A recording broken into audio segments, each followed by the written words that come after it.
Quando nós pensamos nas Nações Unidas, nós pensamos exatamente nisso. Uma organização política que une as nações. Isso parece algo digno de elogios. E a pergunta é, será que isso é tudo? Vocês se lembram que na Torre de Babel, Deus separou as nações? Agora, se vocês observarem a sede das Nações Unidas em Nova York, vocês verão que é de fato um edifício notável. É um edifício grande chamado Nações Unidas. Ele é um edifício grande e o nome Nações Unidas foi cunhado pelo presidente Franklin D. Roosevelt dos Estados Unidos. E foi usado na Declaração das Nações Unidas, de janeiro de 1942, durante a Segunda Grande Guerra Mundial, quando representantes de 26 nações prometeram que seus governos continuariam combatendo o que eles chamavam de as forças do eixo. Este é um nome interessante, forças do eixo. Hoje há outro eixo contra o qual se combate, e esse é conhecido como eixo do mal. Vocês já ouviram falar disso? A precursora das Nações Unidas foi a Liga das Nações, e essa era uma organização concebida em circunstâncias similares durante a Primeira Guerra Mundial e estabelecida em 1919 por meio do Tratado de Versalhes para promover a cooperação internacional e para buscar paz e segurança. Eu estou tirando isso diretamente da página da internet das Nações Unidas. Então não há nada estranho nisso, isso é apenas história. Em 1945, os representantes de 50 países se encontraram em São Francisco, na Conferência das Nações Unidas. E eles então inventaram um diagrama das Nações Unidas. Os delegados deliberaram com base nas propostas formuladas pelos representantes da China, da União Soviética, do Reino Unido, dos Estados Unidos, em Dumbarton Oaks, Estados Unidos, em agosto a outubro de 1944. Foi então assinada no dia 26 de junho de 1945. 50 países. A Polônia não estava representada e se tornou um dos 51 países membros originais. Então ela passou oficialmente a existir em 24 de outubro de 1945, quando a proposta tinha sido ratificada pela China, França, União Soviética, Reino Unido, Estados Unidos e pela maioria dos outros signatários. E no dia 24 de outubro, celebra-se, então, a fundação das Nações Unidas. Agora, vamos dar uma olhada nesse diagrama, nessa proposta das Nações Unidas. Isso é uma história muito interessante. Bem, Arthur Balfour, vocês se lembram desse nome? Nós já o usamos antes. Ele fazia parte dos Apóstolos de Hort. Vocês se lembram de Hort? Ele era o professor que ajudou a produzir os textos gregos que mudaram a ênfase da Bíblia e removeram muitos dos aspectos do poder de Jesus Cristo e da soberania da palavra de Deus. Os apóstolos eram uma sociedade secreta que funcionava naquela época, e Hort era membro e Arthur Balfour também era. Além disso, Arthur era presidente da Sociedade para Pesquisa Psíquica e logo se tornou o primeiro-ministro da Inglaterra e foi importante na Primeira Liga das Nações. E esse ministro se tornou também, é claro, participante ativo da escritura do diagrama ou da proposta inicial da Liga das Nações. E foi essa proposta que formou a base das Nações Unidas. E não somente ele comandava a Sociedade de Pesquisa Psíquica, que tinha encontros frequentes em sua casa, mas iniciou um grupo chamado a Sociedade Sintética, cujo objetivo era criar uma única religião mundial. Essa é uma parte interessante da história. Ele convidou Frederick Myers, da Sociedade de Pesquisa Psíquica, e juntos eles criaram o preâmbulo de todas as religiões. Isso inclui o dogma de que os espíritos que já se foram podem se comunicar conosco. E, obviamente, se você faz parte de uma sociedade assim, você tem que aceitar essa situação. Então vocês percebem que embutido nisso tudo está o desejo de unificar as religiões. Agora vamos dar uma olhada em algumas figuras históricas das Nações Unidas. Alger Hiss se tornou o secretário-geral em exercício depois do estabelecimento das Nações Unidas. Em 16 de abril de 1945, nessa edição da revista Time, ele é chamado de um dos jovens mais brilhantes do Departamento de Estado. Foi Hiss e Joseph Johnson, que depois se tornou secretário dos Bilderbergers. Percebam que as sociedades secretas estão nisso. Foram eles que escreveram a maioria das propostas iniciais das Nações Unidas. Esses maçons de postos elevados, os Bilderbergers, foram os responsáveis por essas propostas. Agora, nós sabemos em que eles criam. Nós já fizemos uma palestra sobre isso e, de vez em quando, eu vou falar dessa palestra. Tendo como modelo a Constituição da Rússia e o Manifesto Comunista, e isso é muito interessante, então a Constituição da União Soviética é quase idêntica à Constituição das Nações Unidas, se vocês não sabiam disso. E aí estão todas as referências. Tudo que eu estou dizendo é citação, eu estou apenas lendo. Então, por favor, não fiquem zangados comigo. Se vocês querem ficar zangados, fiquem zangados com quem iniciou essa coisa. Eu não tenho nada que ver com isso. Lembre-se que eu também falei numa palestra anterior que as pessoas responsáveis por tentar unir todas as nações, colocando-as sob um único governo e por trás dos bastidores, unificar todas as religiões, isso não foi tudo dito em aberto, no domínio público. Isso pertencia mais ao domínio secreto. Winston Churchill foi um. Ele era responsável, claro, depois da guerra, em estabelecer esta organização como um todo. A criação de uma ordem mundial autoritativa é o último objetivo que nós devemos perseguir. E as Nações Unidas formaram parte disso. Charles de Gaulle também foi muito importante. As nações devem se unir em um único governo ou perecerão. Então, todos eles tinham a mesma filosofia.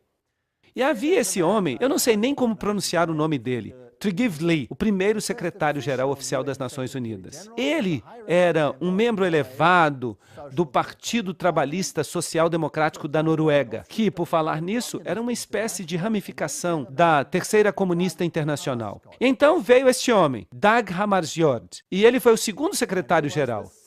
Ele era um socialista sueco que abertamente defendia políticas comunistas. E então veio U Thant, terceiro secretário-geral, que era marxista. Então vocês percebem como a filosofia foi programada desde o início. Agora, eu não quero que vocês pensem que esse era um método para produzir o anticapitalismo, porque os Estados Unidos também assinaram esta proposta. Então, por que os Estados Unidos assinariam algo que era, obviamente, tão contrário à sua própria filosofia? Bem, se você se lembra do princípio hegeliano, no qual duas posições antagônicas são estabelecidas no mundo, sendo que não é nenhuma das duas que se quer alcançar. O que você quer, de fato, é uma síntese intermediária.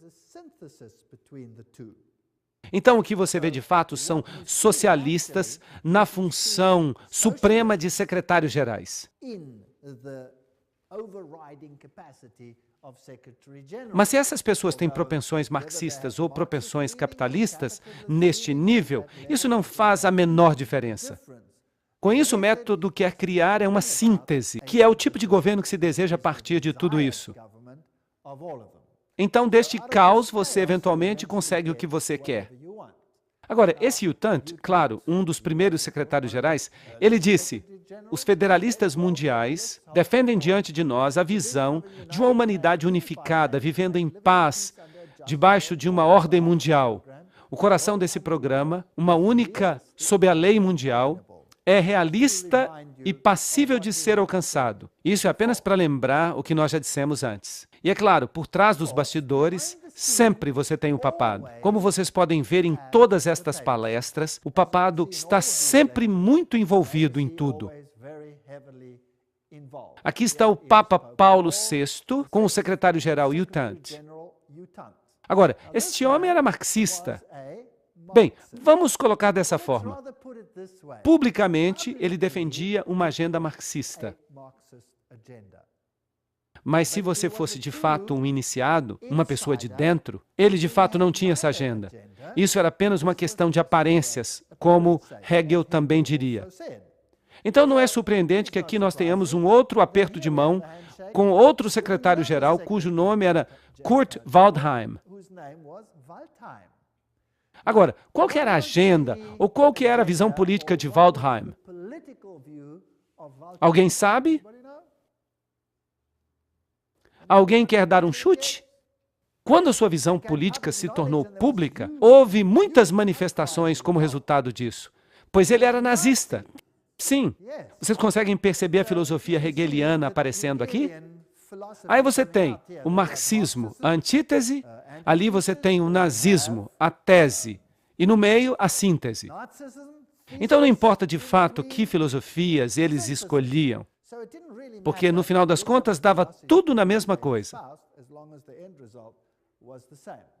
O Papa Paulo VI foi o primeiro a introduzir esta cruz torta, ou cruz quebrada. Vamos ler o que isso significa. O Papa Paulo VI escreveu uma encíclica papal que convocou as nações a que abandonassem sua soberania para formar um governo mundial. O Papa estava por trás disso. Este era um pedido do próprio Papa. E essa cruz torta? Aqui temos uma citação para vocês. Papa Paulo VI. O Papa Paulo VI usou um símbolo sinistro usado pelos satanistas do século VI, que foi revivido na época do Segundo Vaticano. Trata-se de uma cruz torta ou quebrada, na qual se apresenta a figura repulsiva ou distorcida de Cristo, que os magos e feiticeiros da Idade Média tinham usado para representar o termo bíblico da marca da besta. Esta é uma citação interessante. E não apenas o Papa Paulo VI, mas também os seus sucessores, os dois João Paulos, carregaram esse objeto e o apresentaram às multidões para que fosse reverenciado. E eles não tinham a menor ideia que o símbolo representava o anticristo. Bem, esta é uma citação muito interessante sobre a cruz torta e o que ela representa. Bem, estas são as pessoas que estão por trás das Nações Unidas. Assim, o Papa, solicitando essa ordem, os secretários-gerais aceitando o seu pedido, repetindo esse pedido nos dois lados da divisão política, para que parecesse uma filosofia atrativa para os dois lados. Agora, e o aspecto espiritual? Há uma organização interfé que é chamada de Templo da Compreensão. E eles publicam este boletim que é chamado de Boletim da Boa Vontade Mundial. Agora, nós temos que ver de onde vem a autoridade de uma organização assim? Porque há muitas pequenas organizações, e talvez esta aqui fosse apenas mais uma pequena organização. Então, quem são essas pessoas que formaram o Templo da Compreensão com este Boletim da Boa Vontade Mundial? Uma organização afiliada às Nações Unidas. É sempre bom a gente dar uma olhada nos fundadores. Bem, fundado por Juliet Hollister em 1960, o Templo da Compreensão tem como um de seus objetivos a criação de uma Nações Unidas espiritual. Nesta obra, para promover a compreensão entre as religiões, na base da unidade da família humana, o templo tem sido considerado, o templo tem contado entre os seus membros e apoiadores com pessoas de influência mundial, como U Thant. Bem, aí está o próprio secretário-geral. Você não pode subir além disso. Eleanor Roosevelt, isso é interessante, Thomas Merton, Jawaharlal Nehru, Anwar el-Sadat, S. Radhakrishnan, além do centro principal em Nova York, porque há outras pessoas influentes que apoiam. Esta não é apenas uma organizaçãozinha que opera em uma das alas. Esta é uma organização importante. E onde é que ela funciona? Ela tem uma sede na Catedral de São João o Divino. Isso já está ficando até tedioso, não é verdade? Sempre a mesma coisa. Ela tem sucursais na Índia e no Reino Unido, representantes na África, América Latina, Ásia, no Oriente Médio. Trata-se de um movimento universal para unificar as religiões. Bem, vamos dar uma olhada nesta catedral interessante. Aí está ela, a Catedral de São João o Divino. A catedral está localizada no número 112 da Avenida Amsterdã, um quarteirão a leste da Broadway. A maior catedral do mundo. Isso é muito interessante. A Catedral de São João o Divino, em Nova York, é a igreja-mãe da Diocese Episcopal de Nova York e a sede de seu bispado. Lembrem-se que é aí que eles tinham um Cristo fêmea, e foi aí que aconteceu aquela discussão sobre a ordenação de bispos homossexuais. Um monte de coisa estranha, de fato, acontece nesta catedral. Um pouco mais de história. Jim Garrison, presidente da Fundação Gorbachev para a Nova Era, que foi uma fundação fundada por Gorbachev em Nova York, disse: nós vamos acabar tendo um governo mundial. Isso é inevitável. Vai haver conflito, coerção, mas depois consenso. Isso tudo vai fazer parte do que vai ser necessário para dar origem à primeira civilização global. Então vejam que aí está a agenda deles. Philip Jessup, membro da Corte de Justiça Mundial, uma pessoa muito importante, certo? Ele escreve: eu acredito que a soberania nacional é a raiz de todos os males. As nações, obviamente, terão que abrir mão de sua soberania para esta organização. E parece que já estão fazendo isso. O segundo manifesto humanista declara: nós deploramos a divisão da humanidade em termos nacionalistas. Nós alcançamos um ponto de mutação na história humana, no qual a melhor opção para transcender os limites da soberania nacional é avançar em direção à construção de uma comunidade mundial. Isso aparece no Manifesto Humanista 1 e 2. São todos documentos oficiais. Agora, este é um homem muito interessante, Robert Miller.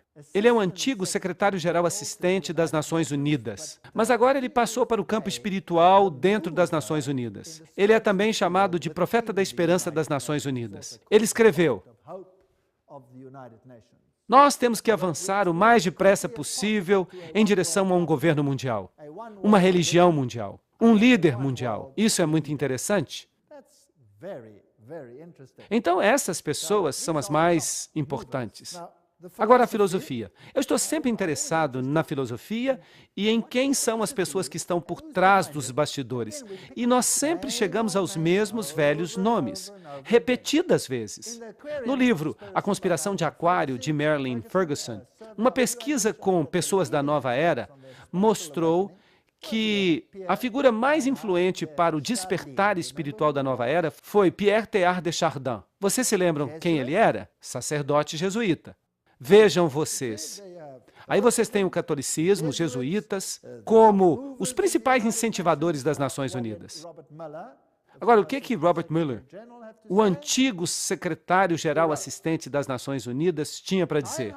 Ele escreveu: Teilhard de Chardin sempre encarou as Nações Unidas como uma corporificação institucional progressiva da sua filosofia.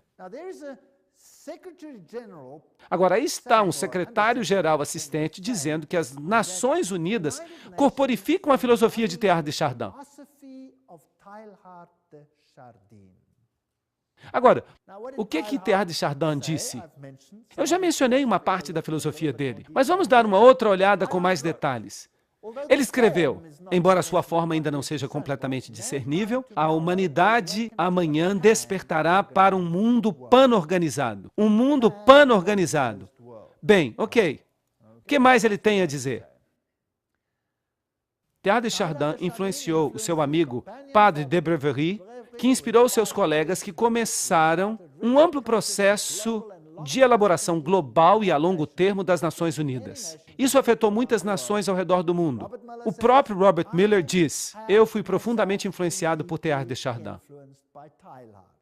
Então, o secretário-geral assistente das Nações Unidas, a quem foram confiados hoje os aspectos espirituais das Nações Unidas, mais o seu programa educacional, diz que ele foi influenciado por Teilhard de Chardin.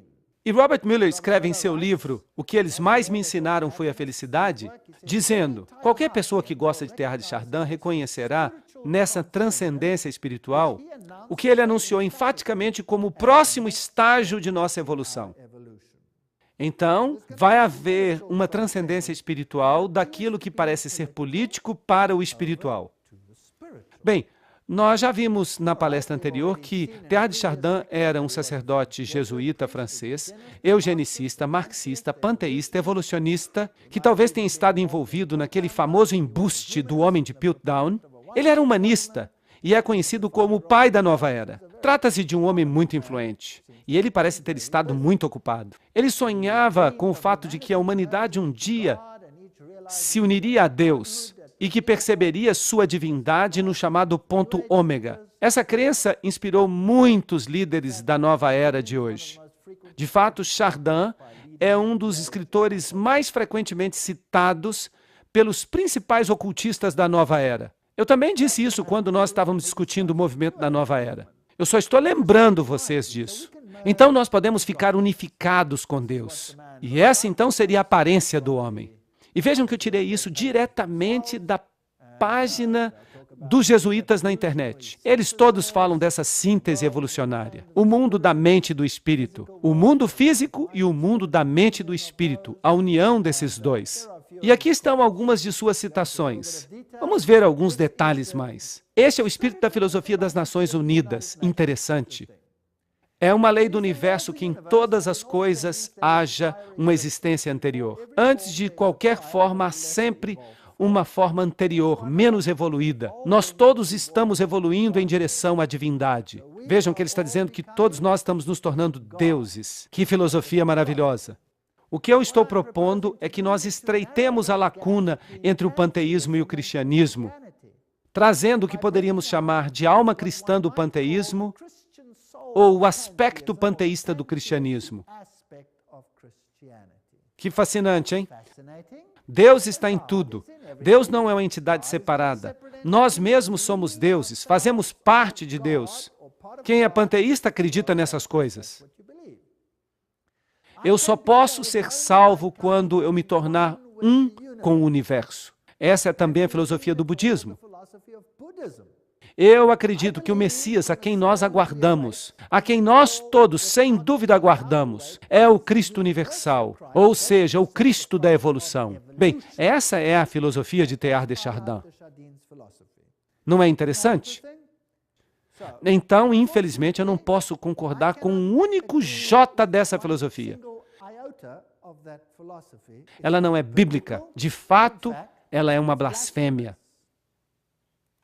Uma convergência geral das religiões em relação ao Cristo universal que nos satisfaz a todos. Foi isso que Teilhard de Chardin disse no livro Cristianismo e Evolução. Isso é uma citação. Foi ele que disse. A convergência da religião que satisfaz a todos. E ele via as Nações Unidas como a corporificação desta filosofia. Esta me parece ser a única conversão possível do mundo e a única forma pela qual uma religião do futuro pode ser concebida. Isso significa que todos devem se unir. O que nós vamos obter se todas as religiões se unirem e enterrarem todos os emblemas de suas diferenças? Cria-se uma dor de separação, um caos, que excede a dor da unidade. Será que isso é compreensível? É assim que se faz. Essa é a filosofia hegeliana. Essa é a filosofia da maçonaria. Na próxima fase haverá a unidade ou a dor inexplicável. Essa é a escolha. E qual das duas vai ser que a humanidade vai escolher? A que dói menos, obviamente, para sobreviver.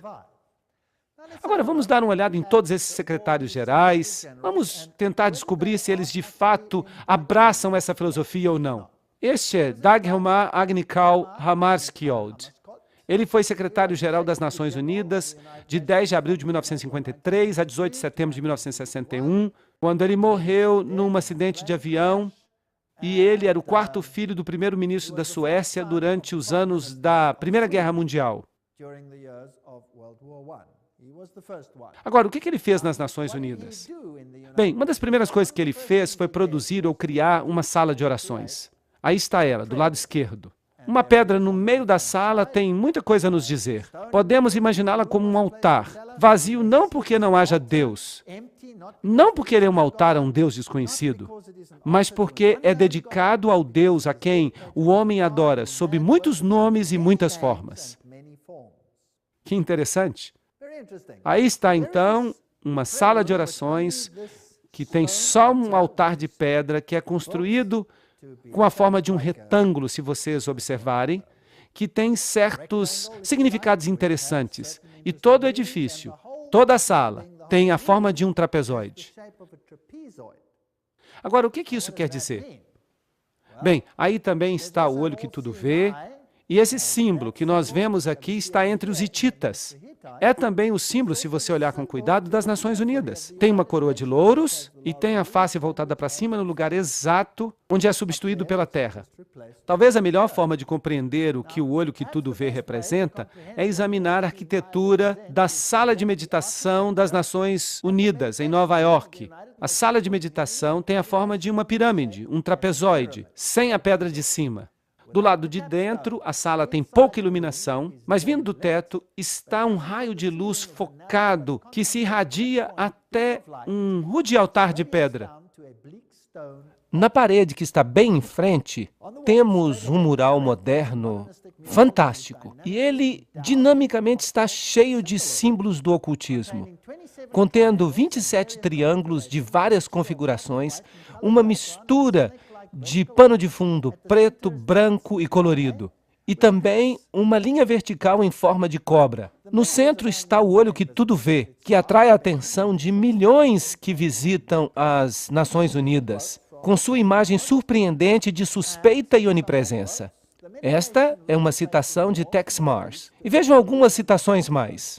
A sala de meditação se volta para o norte e noroeste. Para entrar na sala, deve-se proceder das trevas para a luz. De fato, a ordem mediana da Irmandade Satânica é chamada de a Ordem do Trapezoide. E Anton LaVey, o fundador da Igreja de Satanás, se refere a um princípio do ocultismo conhecido como a Lei do Trapezoide. Então parece que nós temos uma sala cheia de ocultismo, e que é dedicada a um Deus que pode ser servido sob qualquer nome.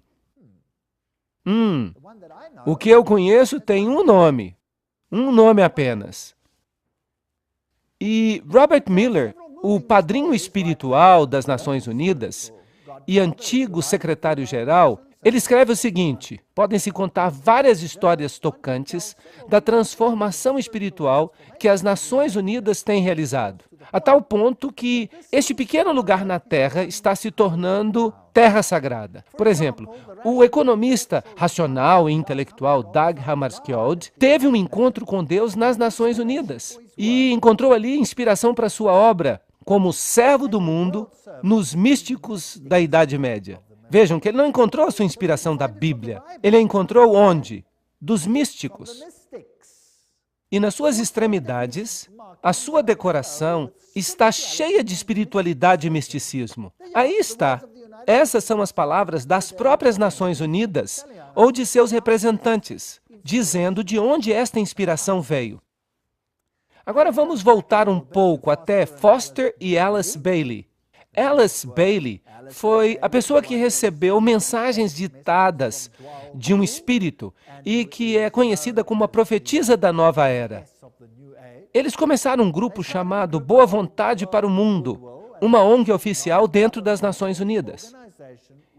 E a declaração de propósito deste grupo é cooperar no mundo todo para a preparação do reaparecimento do Cristo. Então, as Nações Unidas, em outras palavras, é uma organização que se prepara para juntar todos os governos. Sim, mas isso é apenas no nível político. A agenda por trás disso tudo é fazer com que todas as religiões se juntem a fim de se prepararem para a volta de Cristo. Que Cristo? Não Jesus Cristo, mas o Cristo cósmico. Porque Jesus não vai voltar para fazer o que eles pensam que vai acontecer. Como nós veremos numa futura palestra. O Cristo deles quer ter um reino aqui na Terra, mas Deus diz: o meu reino não é deste mundo. Agora, vamos dar uma olhada neste outro homem, Robert Miller. Aqui está ele, Dr. Robert Miller, antigo secretário-geral associado das Nações Unidas e chanceler da Universidade das Nações Unidas em prol da paz. Ele é o diretor do Partido da Paz 2000. É um homem muito importante. Robert Miller escreveu o seguinte apelo: decida abrir a si mesmo para Deus, para o universo, para todos os seus irmãos e irmãs, para o seu eu interior, para o potencial da raça humana, para a infinitude do eu interno.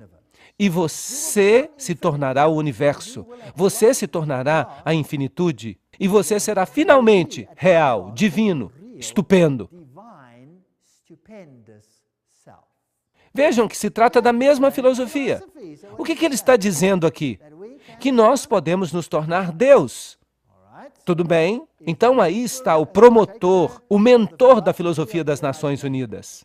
E Robert Miller escreve ainda, na obra O Currículo Central do Mundo. E vejam que isso é surpreendente. 2 pontos. A filosofia que subjaz à escola de Robert Miller, vejam que agora ele está falando de uma escola Robert Miller. Nós vamos ter que falar sobre isso mais tarde. A escola Robert Miller é o programa educacional para o mundo inteiro que será iniciado pelas Nações Unidas. E isso é assustador. Mas continuemos a ler. A filosofia que subjaz à escola Robert Miller é baseada nos ensinamentos estabelecidos nos livros de Alice Bailey. Vejam, os livros de Alice Bailey foram publicados originalmente por uma editora chamada Editora Lucifer. E por causa da reação que receberam, eles mudaram o nome para Lucis Trust. E agora esta escola é certificada como uma escola adjunta das Nações Unidas, que fornece educação para a cooperação internacional e para a paz.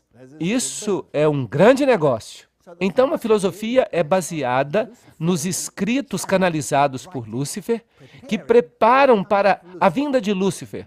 E lembrem-se do que eles disseram, que eles estavam bem abertos para isso. Alice Bailey alega que a evidência do crescimento do intelecto humano, juntamente com as linhas receptivas necessárias para a preparação da nova era, pode ser vista no planejamento de várias nações e nos esforços das Nações Unidas para formular um plano mundial. Deste ponto de partida, há um desdobramento. 3 fatores ocultistas governaram o desenvolvimento de todos esses planos. Agora vocês entendem por que eu chamei esta palestra sobre as Nações Unidas de a agenda do ocultismo? Porque Alice Bailey diz que há 3 níveis de ocultismo. E Robert Miller diz, sim, nós seguimos os escritos de Alice Bailey. Ela não foi muito explícita, mas ela declarou, dentro das Nações Unidas está o germe e a semente de um grande grupo internacional de meditação e reflexão. Um grupo de pensamento de homens e mulheres educados em cujas mãos jaz o destino da humanidade. Puxa vida! Isso está sob o controle de muitos discípulos do 4º raio, e se vocês pudessem perceber, o seu ponto de foco meditativo está no plano budista da intuição, o plano sobre o qual toda atividade hierárquica de hoje é encontrada. Não se pode ser mais ocultista do que isso. O que ela está dizendo é que o âmago central das Nações Unidas é controlado por gente que está sob o controle de Lúcifer. É isso que ela está dizendo. Ela está dizendo que tudo isso é demoníaco. São suas palavras e não as minhas.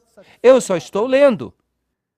Helena Petrovna Blavatsky, fundadora da Teosofia, ela foi a precursora, claro, dos livros de Bailey. E a Teosofia foi, então, levada por Annie Ward Besant para lá. E então, de lá, foi levada para Alice Bailey. E aqui está a grande invocação que vai ter que ser lida e decorada por toda criança no futuro. Do ponto de luz dentro da mente de Deus, que o raio de luz saia para as mentes dos homens, que a luz desça sobre a terra. Do ponto de amor dentro do coração de Deus, que o amor saia para os corações dos homens, que Cristo retorne à terra. Mas este Cristo não é Jesus Cristo.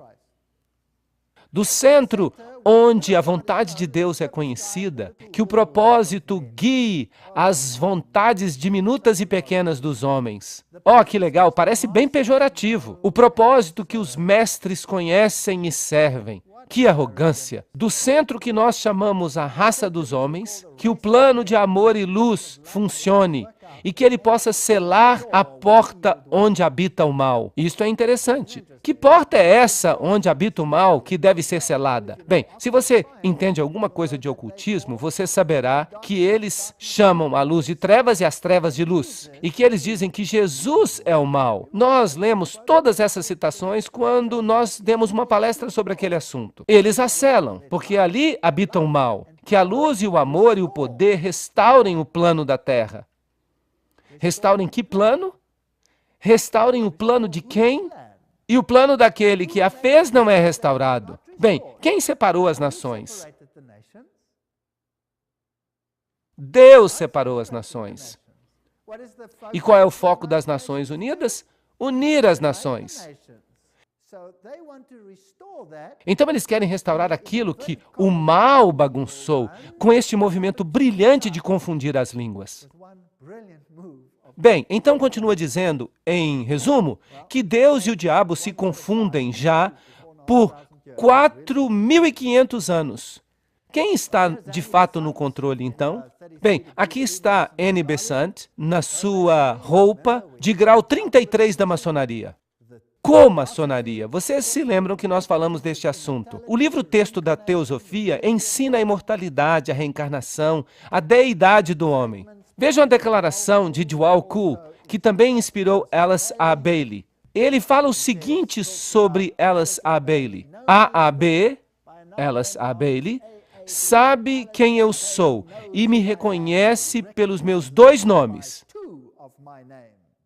Agora, isso é interessante, porque há 2 nomes. Vocês vão descobrir que nomes são esses. E então fica interessante. Isso é uma história de detetive, é muito interessante. Bem, a Bíblia diz, eles são espíritos de demônios, operando milagres, que saem para os reinos da terra e para o mundo inteiro, a fim de juntá-los para a batalha do grande dia do Deus Todo-Poderoso. Apocalipse 16, 14. Lembrem-se que Helena Petrovna Blavatsky, a fundadora deste movimento, da qual Alice A. Bailey se tornou a suma sacerdotisa, disse, Lúcifer representa a vida, o pensamento, o progresso, a civilização, a liberdade, a independência. Lúcifer é o verbo, a serpente, o salvador. É Satanás que é o Deus de nosso planeta e o nosso único Deus. Então ela fala sobre a Virgem, que é Satanás e Lúcifer ao mesmo tempo, e do Espírito Santo, tudo em um. Então não importa se você o chama de Ísis ou se você o chama de Osíris, não importa. Não importa se você o chama de Baal ou Astarote, não importa. 2 nomes. Ele sempre se apresenta sob 2 nomes, 2 princípios. Alice Bailey foi a sucessora de Besant como líder da Casa da Teosofia. E o marido dela era um maçom de grau 32. Claro, parte da comaçonaria. Aí está ela, sacerdotisa e profetisa do movimento da Nova Era, que recebeu estas mensagens desta entidade espiritual, que tem que ser um demônio, Djwhal Khul. Seus escritos, como nós já dissemos, faz dela uma das 2 mulheres a ter escrito mais livros em tempos modernos. E qual era o seu principal objetivo? Os problemas da humanidade. Juntar a humanidade de novo, preparar o mundo para a volta de Cristo. Nós já lemos esta citação. Eu me dedico de novo para o serviço daquele que vem. Aquele que vem é um acrônimo no mundo do ocultismo para Lúcifer. Eu farei tudo o que eu puder para preparar as mentes e os corações dos homens para aquele evento. Eu não tenho nenhum outro objetivo na vida. E ela escreve ainda, o homem do Tibete, e ela está falando de Djwhal Khul, me pediu para anunciar que quando ele está falando de Cristo, ele está se referindo ao seu nome oficial como cabeça da hierarquia. O Cristo trabalha para todos os homens, sem levar em consideração a sua religião. Ele não pertence ao mundo cristão mais do que ao mundo budista, ou maometano, ou qualquer outra fé. Não há necessidade que alguém pertença à igreja cristã para se afiliar a Cristo. Vejam que ela não está falando então do cristianismo. As exigências são de amar o semelhante, viver uma vida disciplinada, reconhecer a divindade em todas as religiões e todos os seres e governar a sua vida diária com o amor. Amor, amor, amor, amor. Amor até gotejar. Este é o evangelho moderno.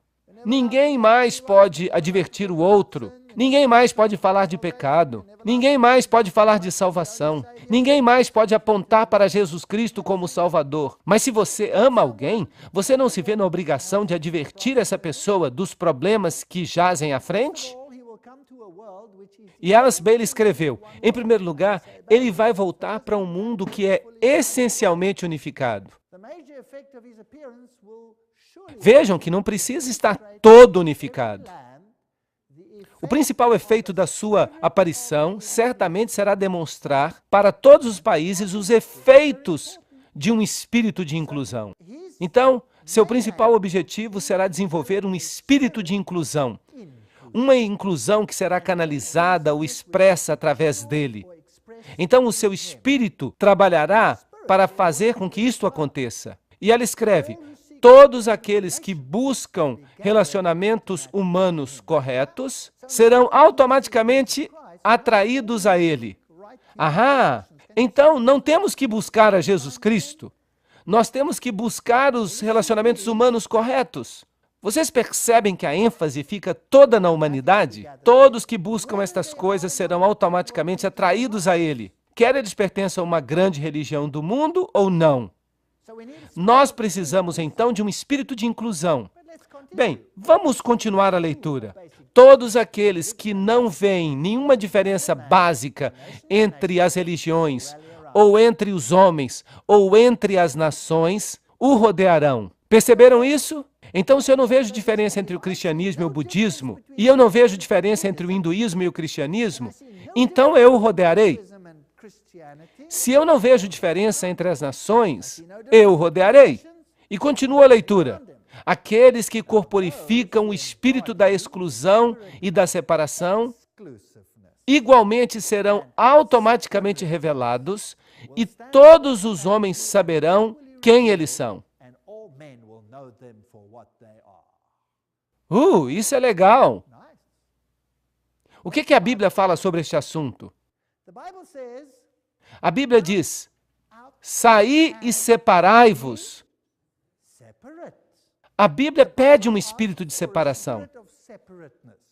Por sua própria natureza, as Nações Unidas não têm opção a não ser pedir que tipo de espírito? De inclusão. Agora, se os maiores promotores por trás dos bastidores são, de fato, ocultistas e seguidores de Lúcifer, isso não é assustador? Porque então quem seria o cabeça por trás dos bastidores? Satanás. Satanás seria o cabeça. Ele seria o chefão. Agora, o problema é essa diferença.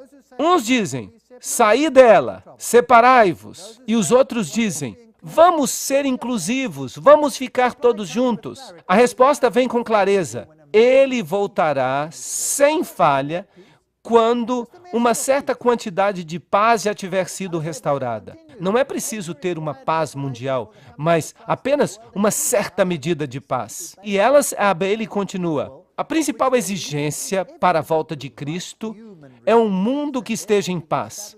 Contudo, essa paz deve se basear na boa vontade das pessoas educadas. E isso, inevitavelmente, levará às relações humanas corretas e, portanto, ao estabelecimento de linhas de luz entre as nações, entre as religiões, entre os grupos e entre os homens. Então, a única forma que nós vamos ter esta comunidade é se nós nos unirmos em um cadinho e nos tornarmos um apenas. Isso significa abrir mão das nossas diferenças. E ela continua. Descubram os membros do novo grupo de servidores mundiais, sempre que possível.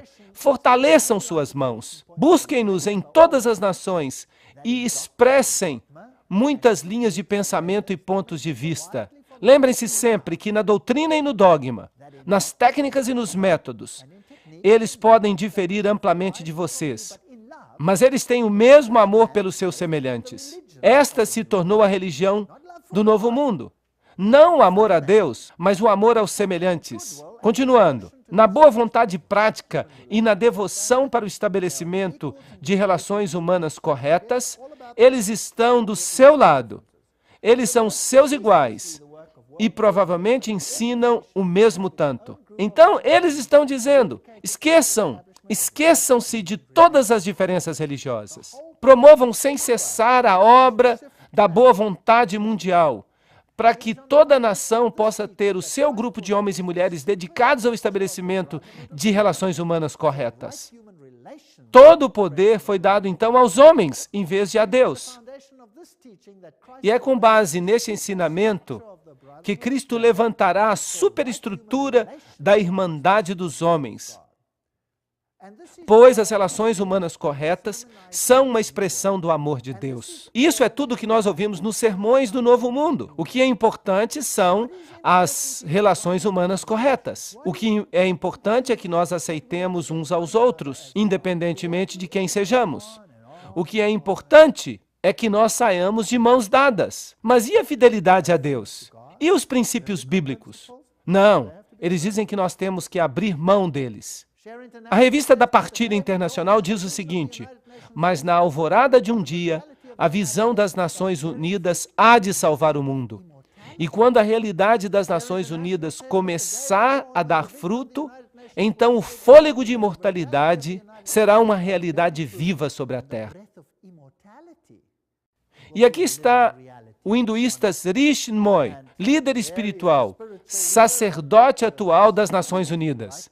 Ele diz, as Nações Unidas são o caminho para a unidade, que nos levará até a unidade suprema, em letras maiúsculas. É como um rio que flui em direção à fonte derradeira. E as Nações Unidas se tornam para nós a resposta para o sofrimento humano, para a escuridão do mundo, para a ignorância do mundo. A visão interna das Nações Unidas é o dom supremo. E eles dizem que isso vai acontecer não importa quanto tempo demore. E o Dalai Lama diz, na esfera das relações internacionais, um sentido de maior responsabilidade compartilhada é especialmente necessário. Hoje, quando o mundo está se tornando cada vez mais interdependente, os perigos do comportamento irresponsável aumentaram drasticamente. A menos que percebamos que agora nós somos parte de uma grande família humana, nós não podemos ter esperança em relação à paz e à felicidade. Então, todos os líderes do mundo estão dizendo estas coisas. E as Nações Unidas, com seu simbolismo da antiga coroa de louros sobre um globo, nada mais é do que uma imitação do ideal antigo do paganismo, que Lúcifer, mais uma vez, quer concretizar no mundo em que nós vivemos hoje.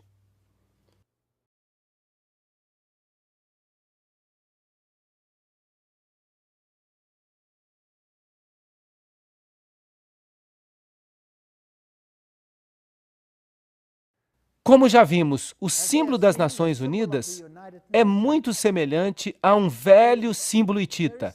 Você tem no centro a face do Deus Sol e você tem uma rede, uma espécie de teia de aranha, que é o símbolo de Lúcifer. E isso tudo está em volta da Terra. E é claro, a coroa de louros era um símbolo das deidades antigas. E nós percebemos que está tudo junto aqui. Nós somos o mundo. Esse foi o tema da celebração de 50 anos das Nações Unidas. A agenda da nova era fundir Deus e a natureza. É por isso que Teilhard de Chardin, o pai da filosofia das Nações Unidas, disse: nós precisamos nos tornar panteístas. Precisamos eliminar a distinção entre macho e fêmea, buscando a paz mundial, o desarmamento nuclear, um único governo mundial, uma única religião mundial. E quais são as organizações que defendem isso? As Nações Unidas, é claro, o Conselho de Relações Estrangeiras, a Comissão Trilateral, o Grupo Bilderberger, a Fundação Gorbachev e o Clube de Roma. E eles já até escreveram uma Constituição, que é conhecida como a Constituição da Federação da Terra. Então, nós já temos uma Constituição Mundial. Agora, obviamente, se você quer causar uma situação assim, você tem que influenciar a educação do mundo para que a forma de pensar das pessoas mude. Então, a educação é um ponto muito importante. E isso nos leva diretamente às páginas deles na internet. Bem, você não pode dizer que isso é boato. Vem diretamente deles. O mundo não vai mudar e não haverá paz se não houver uma nova educação.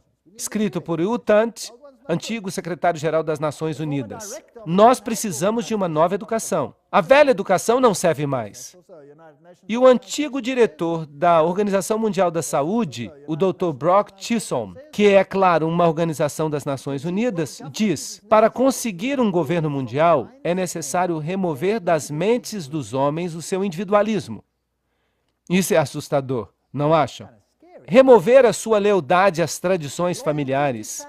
Isso é ainda pior. Remover o patriotismo nacional e os dogmas religiosos. Agora, estes são os promotores das Nações Unidas. Eles dizem que devemos acabar com o individualismo. Você deve se tornar um número. Você deve ser o que o Estado diz. E isso é marxismo. O Estado é supremo e você não é nada mais do que um catecúmeno. Nada. Você deve abrir mão de sua individualidade. Mas vocês sabiam que Deus nos criou como seres livres? Cada um de nós. Nós não nos sujeitamos a ninguém, a não ser a Deus, porque somente Deus pode receber a sua sujeição em confiança, porque Ele é 100% sem egoísmo, e Ele provou isso quando Ele veio a esta terra. Você gostaria de se sujeitar a Lúcifer e ser preso com correntes às suas carruagens, a seus desejos? Eu detestaria isso. Mas, de qualquer forma, para isso você teria que abrir mão do seu individualismo. Agora, vamos dar uma olhada de novo em Robert Miller. Filósofo, profeta do Papa, grande estadista em nível mundial, o que a gente pode chamar de homem poderoso. Ele é o chanceler da Universidade da Paz, criada pelas Nações Unidas. Ele é o criador do que agora é conhecido como Currículo do Centro Mundial. Isso diz tudo. E ele é conhecido no mundo todo, e ele é conhecido no mundo inteiro como o pai da educação global. Há 29 escolas Robert Miller no mundo, e a cada ano mais estão sendo criadas. O Currículo do Centro Mundial conquistou para ele o prêmio da Unesco de Educação para a Paz em 1989. E ele recentemente esboçou uma moldura para a cobertura midiática mundial. O que você vê na sua televisão é o que eles querem que você veja, não o que você deveria ver.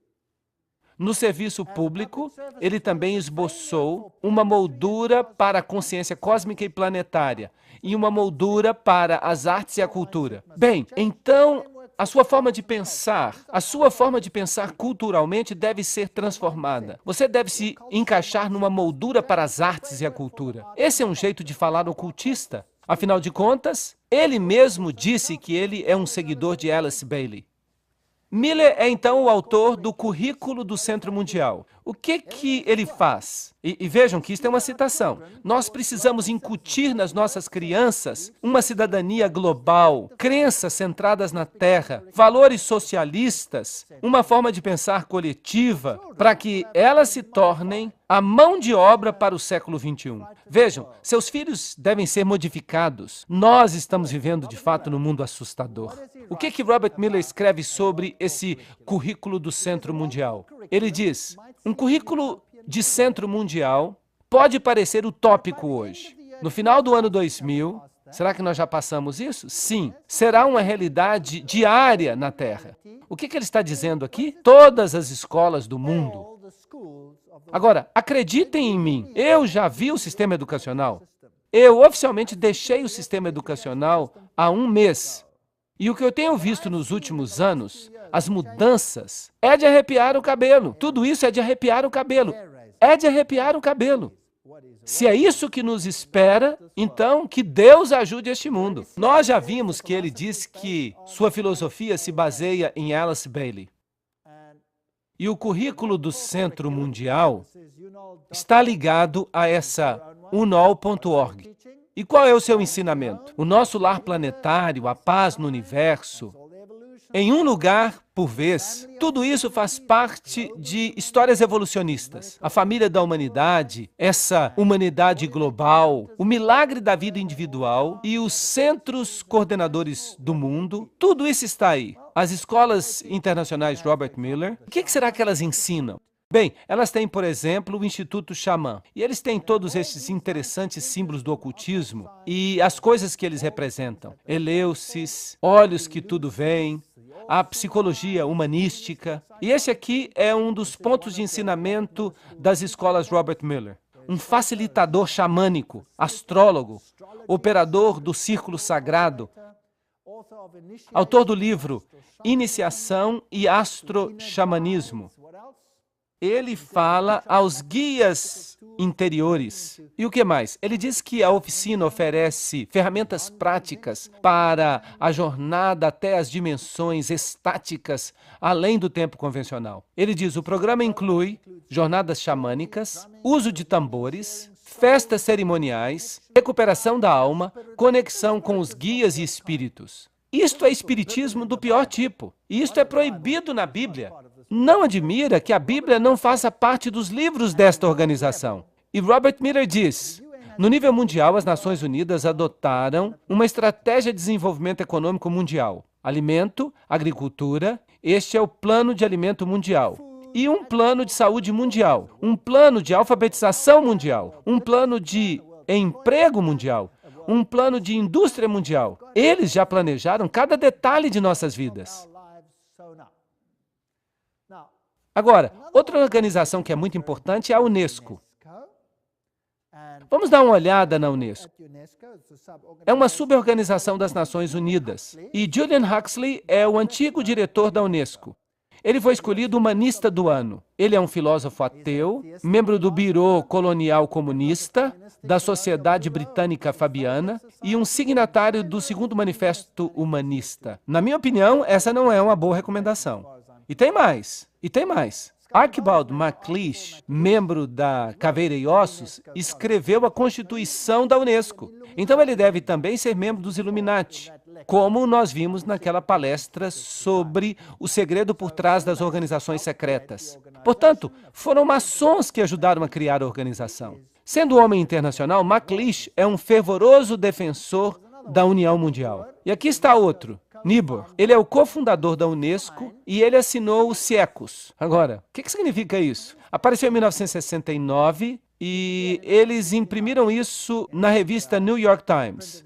O que é CIECUS? Vejam o que dizem os seus fundadores. É a posição do CIECUS que o controle de natalidade deveria ser disponível a todos, inclusive aos menores, que devem desfrutar dos mesmos direitos de acesso livre e independente ao controle de natalidade que as demais pessoas. É a posição dos CIECUS que o uso de materiais sexuais explícitos, às vezes chamados de pornografia, pode servir a uma variedade de necessidades importantes na vida de inúmeros indivíduos. Que povo legal esse das Nações Unidas! E é por isso que, nas nossas escolas primárias agora, faz parte obrigatória do currículo que nós tenhamos detalhes sexuais explícitos, explicados, todos em nome de se prevenirem doenças sexualmente transmissíveis. E ali também incluem os atos mais estranhos e libidinosos. De fato, nossas universidades estão oferecendo o título de doutor honorário àqueles que são mais pervertidos neste assunto. Sim, é verdade. E Huxley, que foi o primeiro diretor, disse, em seu programa educacional, a Unesco pode enfatizar a necessidade última de uma unidade política mundial e familiarizar todos os povos com as implicações da transferência de sua soberania plena, etc., etc. Vejam que são todos pássaros de uma mesma pena.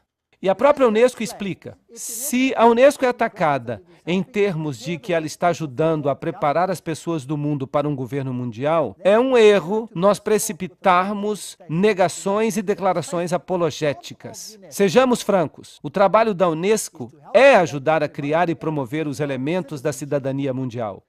Diante desta acusação, nós devemos admitir de todas as formas e em todos os momentos. É isso que a própria Unesco diz. Então, eles não negam nada.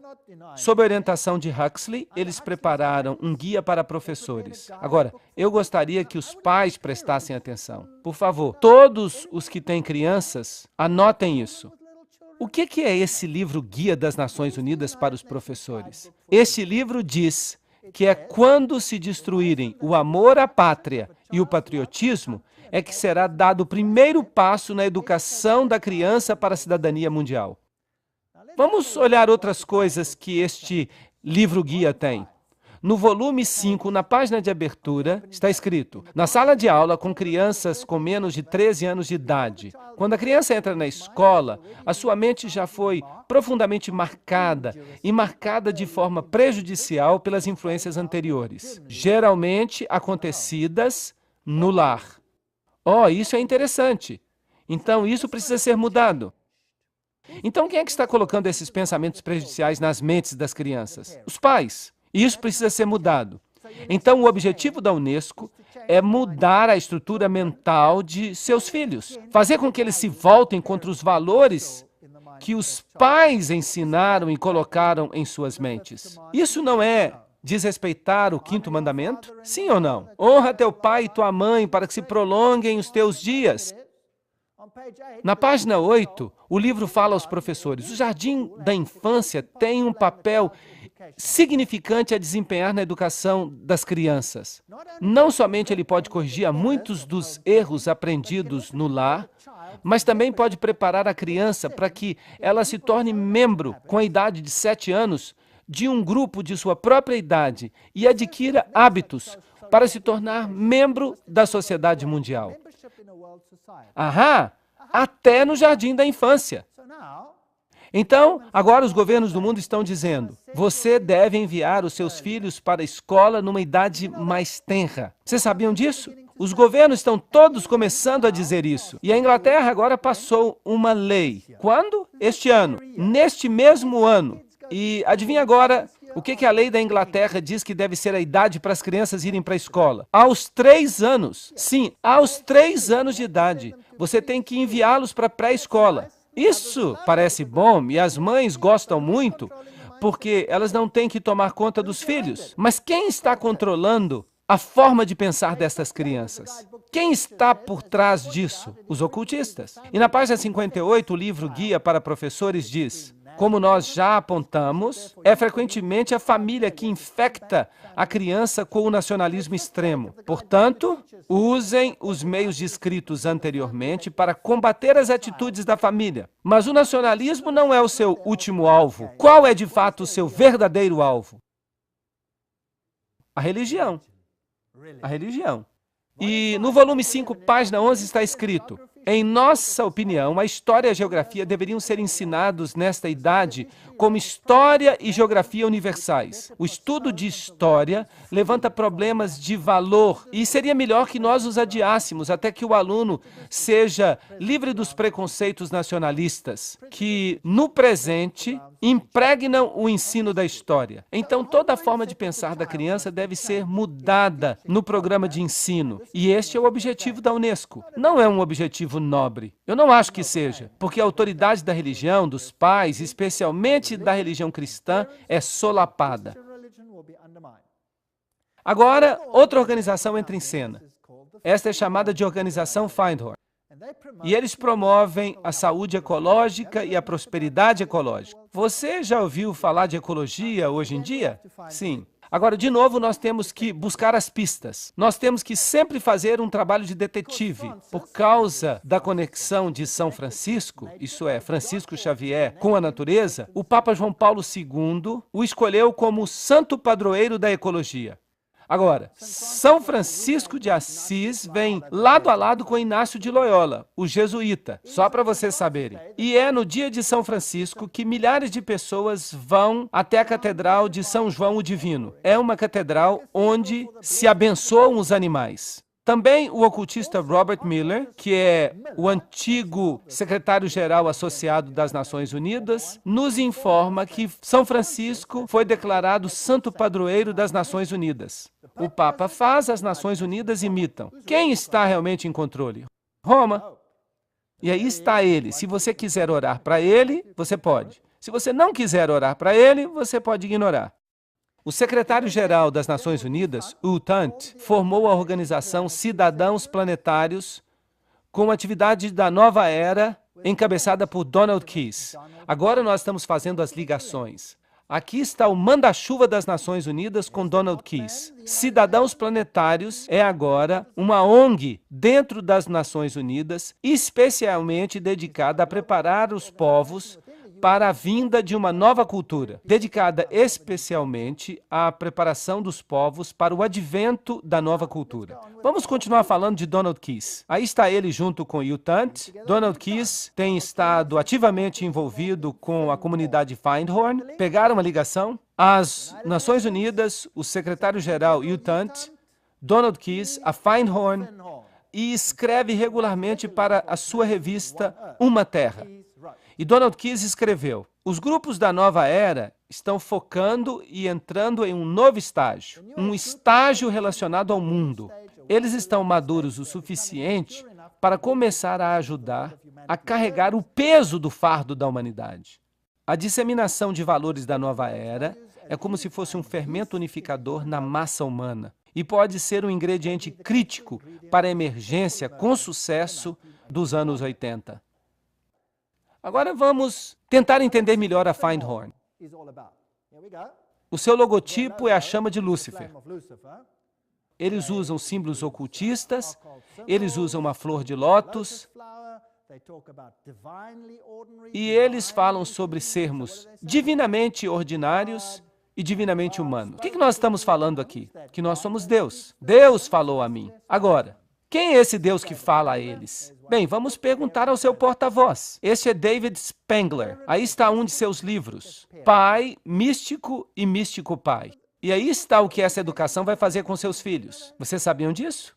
David Spangler, porta-voz da comunidade Findhorn, no norte da Escócia. Aqui é uma foto dele mais recente. Vamos ver o que ele diz. Ele escreve no livro Reflexões de Cristo: a verdadeira luz de Lúcifer não pode ser vista na tristeza, nas trevas, na rejeição. A verdadeira luz deste grande ser só pode ser reconhecida quando os nossos próprios olhos podem ver com a luz do Cristo, a luz do sol interior. Lúcifer opera dentro de cada um de nós a fim de nos curar. E à medida que nós nos movemos para uma nova era, que é a era da integridade humana, eles adoram esta palavra, integridade.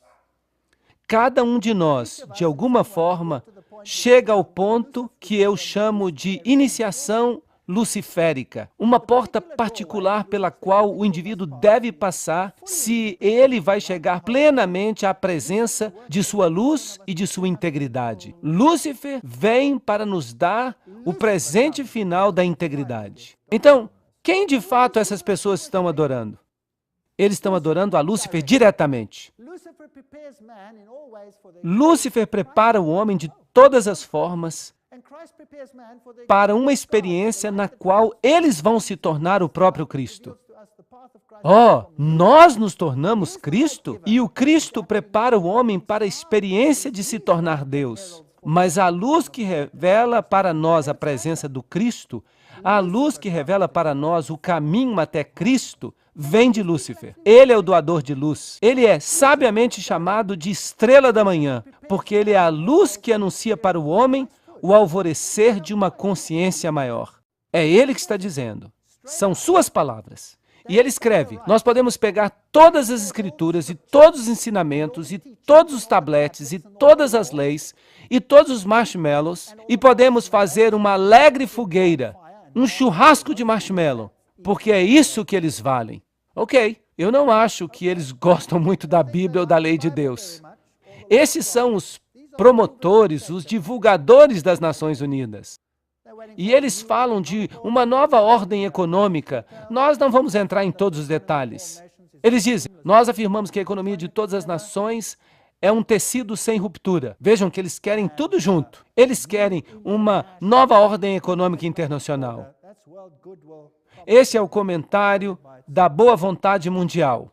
Nós, os membros das Nações Unidas, solenemente proclamamos a nossa determinação unida de trabalhar urgentemente para o estabelecimento de uma nova ordem econômica internacional. Todo mundo vai ser controlado em um único nível por essa gente. Uma completa mudança na ordem econômica e financeira é imperativa, disse Benjamin Creme, porta-voz do Maitreya. Assim, a Assembleia Geral das Nações Unidas diz uma nova ordem econômica internacional. E então vocês percebem todas essas coisas estranhas que estão acontecendo. Buckminster Fuller diz, em essência, não me deem nenhuma outra tarefa, simplesmente deixem que eu seja o cabeça do órgão que controla a alimentação mundial. E eu terei todo o mundo aos meus pés amanhã. Eles vão usar o alimento para criar uma tensão suficiente para fazer com que todos aceitem. E Benjamin Creme também escreveu, os industriais, os economistas, os administradores de grande experiência e realização, que com a hierarquia, e ele está falando de um monte de demônios, que com a hierarquia têm desenvolvido planos e manuais que solucionarão os problemas de redistribuição do mundo quando houver vontade política suficiente para implementá-los. Isso significa quando eles começarem a roubar daqueles que têm para dar aos que não têm.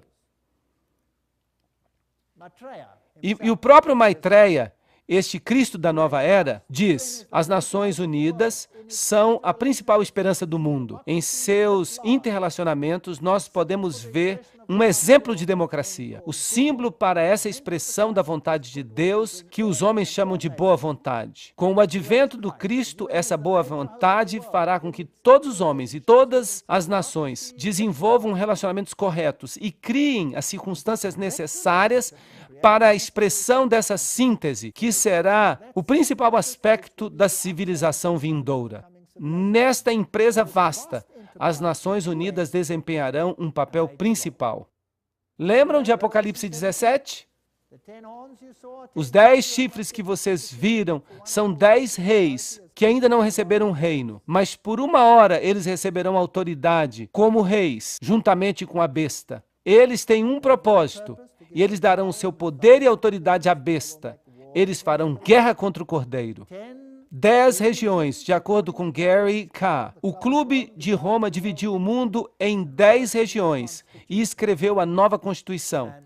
E nós temos esta nova civilização. E uma conferência aconteceu no Fairmont Hotel, no auditório maçônico em São Francisco. E um documento da conferência diz: nós estamos experimentando o nascimento da primeira civilização global, uma iniciativa global, oportuna, histórica, em 1995. E foi aí. E eles estavam prontos para isso. A CIA, a OTAN, o MI5, o CFR, todos eles têm símbolos ocultistas. Pena que não tenhamos tempo para entrar em detalhes. A Comissão Trilateral era o 666, o 666 está no Tesouro Americano, SSS, que era a 6ª letra original do alfabeto grego, o F é a 6ª letra do nosso alfabeto, tudo isso dá 666. Agora, e essas religiões mundiais? E esse é o X da questão, se nós quisermos nos concentrar nesta questão hoje à noite. Isto será o centro do que vai acontecer. Não seria inevitável que as Nações Unidas, mais cedo ou mais tarde, adquirissem uma dimensão espiritual? É isso que diz Robert Miller, o chefão por trás da educação mundial, da mídia mundial, da Universidade da Paz, todas essas coisas. Robert Miller escreve, há uma ilustração famosa que mostra Cristo batendo a porta do alto edifício das Nações Unidas, querendo entrar nele. Eu sempre visualizo na minha mente uma figura mais precisa, aquela de que as Nações Unidas representam o corpo de Cristo. Isso é interessante. Cristo não disse que o meu reino não é deste mundo? Então, esse é outro reino. E este Cristo definitivamente não é Jesus Cristo. E ele então diz, o Papa João Paulo II disse que nós somos cortadores de pedra e artesãos de uma catedral que talvez nós nunca vejamos em sua beleza final. Ahá, esta é uma linguagem maçônica que o Papa João Paulo II está usando. E a tapeçaria dessa obra envolve a condição total da humanidade deste planeta. E tudo isso faz parte de uma das páginas mais prodigiosas da evolução. Vai requerer o desligamento e a objetividade dos historiadores futuros, a fim de que eles avaliem plenamente o que aconteceu no último terço do nosso século e que compreendam a verdadeira significância das Nações Unidas. Nenhuma força humana será capaz de destruir as Nações Unidas. Muito interessante. pois as Nações Unidas não são um mero prédio ou uma mera ideia. Não é uma criação feita por homens. Aí está Robert Miller falando, o antigo secretário-geral das Nações Unidas. Se não foi feito por homens, então quem fez? Quem a fez se não foi o homem que a fez? Bem, eles nos falam sobre o seu líder em palavras explícitas. Quem é ele? Lúcifer. As Nações Unidas são uma visão de luz do Supremo Absoluto, linguagem maçônica, que está vagarosa, constante e infalivelmente iluminando a ignorância, a noite da nossa vida humana.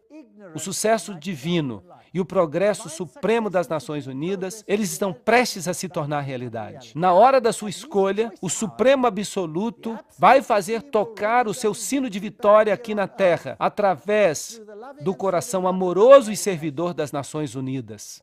Uau, isso é uma bomba! Ele vai fazer soar o seu sino de vitória? Obrigado, Robert Miller. O que mais você tem a dizer nesta questão? Decida abrir-se ao potencial da raça humana, à infinitude de seu eu interno, e você se tornará o universo. Finalmente você será o verdadeiro e divino eu. Isso, de fato, coloca todos os ingredientes no bolo. Eu estou cada vez mais atraído a alguns dos ensinamentos mais simples e, no entanto, mais importantes do Cristo e de todos os grandes profetas e visionários. Eu estou cada vez mais convencido de que o que eles previram é o início daquilo que vai se tornar realidade neste planeta e de que a humanidade vai transcender, vai se metamorfosear naquilo que aqueles grandes sonhadores, visionários e profetas imaginaram. Nós estamos mudando, nós vamos sofrer uma mudança. As principais religiões do mundo, no final, todas vão querer a mesma coisa. Será? Embora tenham nascido em lugares diferentes e em circunstâncias diferentes neste planeta. O que o mundo precisa hoje é uma convergência das religiões diferentes em busca e na definição das leis cósmicas ou divinas que devem regular o nosso comportamento neste planeta. Um ecumenismo espiritual de escala mundial, expresso em novas formas de cooperação religiosa, nas instituições. Isso seria o mais perto que nós vamos chegar do Cristo ressuscitado. Muito obrigado, muito interessante. A paz será impossível, Robert Miller fala, sem que domemos o fundamentalismo através de uma religião unida, que professe fidelidade somente a uma espiritualidade global e à saúde deste planeta. Então, o fundamentalismo tem que ser domado. Vamos começar com o islamismo. E onde vocês acham que eles vão terminar? Certamente no cristianismo. A nova religião mundial deve se basear nas verdades que têm sobrevivido ao teste dos séculos. Elas estão constantemente tomando forma no pensamento humano, e por elas as Nações Unidas lutam. O meu grande sonho pessoal, escreve Robert Miller, é conseguir uma aliança eficaz entre todas as principais religiões e as Nações Unidas. Que fascinante! Não pode haver uma dissociação entre a Igreja Universal e a loja sagrada dos verdadeiros maçons e os círculos internos das sociedades esotéricas. É isso que Alice Bailey e Robert Miller dizem que é a sua filosofia. Então aí está, maçonaria, luciferianismo, este é o reino na Terra. Em junho de 1995, uma conferência de cúpula, Interfé, foi realizada em São Francisco, com o propósito de unificar as religiões do mundo em uma organização global. A Organização das Religiões Unificadas é chamada de ORU e é para ser uma organização internacional interreligiosa cujo modelo é as Nações Unidas e afiliada às Nações Unidas. De acordo com sua literatura, W.B. Broward declara que a ORU acabou de lançar o seu manifesto escrito em junho de 1997. E por volta de junho de 2000, a organização estará plenamente estabelecida e operando globalmente a partir de junho de 2005. Quão longe nós estamos disso tudo? Está bem ali, virando a esquina. E essas coisas me deixam animados.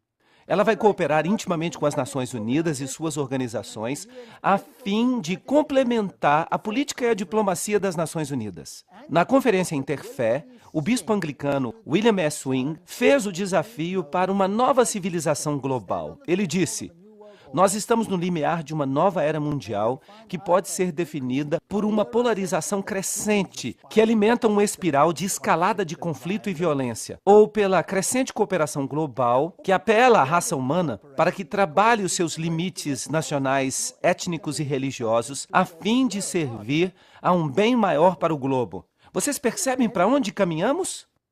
Robert Miller, e isso é muito interessante, da Dispatch Magazine, diz: não se preocupe se todas as religiões se liguem à Organização das Religiões Unidas. Muitas nações não se filiaram às Nações Unidas no início, mas depois elas se arrependeram e fizeram esforços para se filiar. A mesma coisa aconteceu com a comunidade europeia, e será o caso com as religiões mundiais, porque quem quer que fique de fora, cedo ou tarde vai se arrepender. Uau! Agora, isso é fascinante. Para onde caminhamos? Mais cedo ou mais tarde vão se arrepender. Este homem aqui é Joseph Reed. Ele é o subsecretário-geral das Nações Unidas atualmente.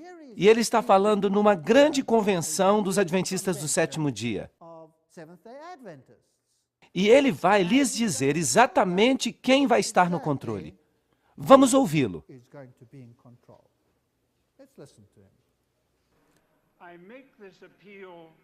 Eu faço este apelo porque as Nações Unidas são também a sua organização, a nossa organização mundial, a sua organização das Nações Unidas. Delegados, por favor, lembrem-se, as Nações Unidas são a única máquina que nós temos para a cooperação coletiva entre todas as nações.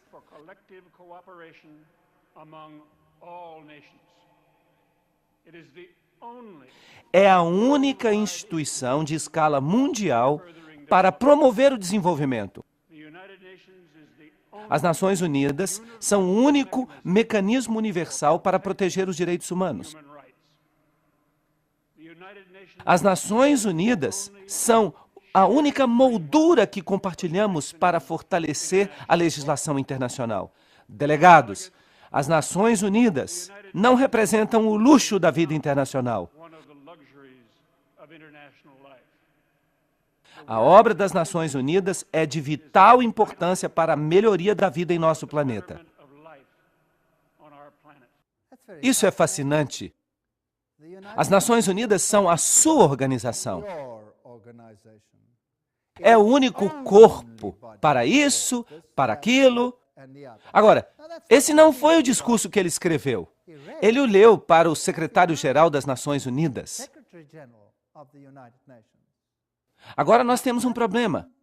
Eu não quero fazer parte de uma organização conectada com Lúcifer. Esta é a minha opinião pessoal. As tradições místicas das principais denominações facilmente interagem com as tradições das religiões pagãs do mundo. Práticas de meditação, técnicas de visualização, exercício de respiração estão sendo agora usados para nos conectar com o reino espiritual. Ao fazer isso, esses líderes religiosos, como o Papa e o Dalai Lama, estão todos no mesmo plano. Carta de Discernimento, 1996. Uma religião para todos. O objetivo de uma religião mundial é a boa vontade mundial. Lembrem-se que todas essas são organizações filiadas às Nações Unidas, fundada por gente do mais alto escalão. As igrejas e as religiões mundiais deveriam indicar a unidade em todas as facetas da verdade que promoverão uma plataforma universal, uma plataforma à qual todos os homens, em todos os lugares, poderão pertencer. Essa plataforma deveria incluir a verdade de que todos os homens são divinos. Obrigado! Será que você pode fazer isso? Sim ou não? Eu espero que não. A verdade de que a evolução governa o crescimento do ser humano. Eu não creio nisso tampouco. Todo indivíduo é um Deus, todos os homens são divinos, e a evolução existe. O fato da imortalidade e da persistência eterna, a reencarnação, Isso tudo vem da divindade essencial de todo homem. Vejam que a Bíblia claramente nos ensina que não existe isso de encarnação, pois compete a todo homem morrer. Mas eu estou fazendo essas citações diretamente dos seus escritos. A preparação de homens e mulheres de boa vontade é necessária a fim de introduzir novos valores, novos parâmetros, novas atitudes, para preparar a vinda de um mestre mundial, as exigências de uma nova ordem mundial e uma reorganização da estrutura social.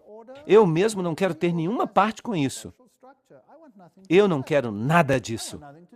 E Alice A. Bailey escreve: as mesmas velhas fórmulas, as mesmas velhas teologias e as mesmas velhas interpretações são agora consideradas adequadas para satisfazer as necessidades e curiosidade moderna do homem. Mas elas não são. A igreja hoje é a tumba de Cristo e a pedra da teologia foi retirada da porta do sepulcro. Uau! Jesus e sua teologia? Adeus, adeus. Ela escreve ainda: o dia está amanhecendo em que todas as religiões serão consideradas como emanando de uma única grande fonte espiritual. Tudo será visto como uma união que fornece a raiz da qual a religião mundial universal inevitavelmente emergerá. Então não haverá mais nem cristão nem pagão, nem judeu nem gentio, mas simplesmente um grande corpo de crentes reunidos de todas as religiões atuais. Isso parece bom, mas de quem será essa religião? Eles aceitarão as mesmas verdades, não os conceitos teológicos, mas conceitos essenciais à vida espiritual. Eles se levantarão juntos na mesma plataforma de irmandade e de relações humanas. Eles reconhecerão sua filiação divina e buscarão a união para cooperar com o plano divino. Essa religião mundial não é um sonho vão, mas algo que está definitivamente se formando hoje. Carta da Boa Vontade Mundial, 1993. Eu estou citando. Isso tudo vem das Nações Unidas. Então, obviamente, o mundo vai se mover em direção a esta plataforma unificada. E haverá aqueles que propagarão um espírito de separação. Isso está correto? Será que nós podemos ver isso acontecendo? E então haverá conflito. E Robert Miller diz que aqueles que não entrarem no jogo vão fazer o quê? Eles vão se lamentar. Então, obviamente, nós estamos caminhando para um confronto. Assim, os objetivos e esforços expressos das Nações Unidas produzirão fruto eventual e uma nova igreja de Deus, reunida de todas as religiões e grupos espirituais.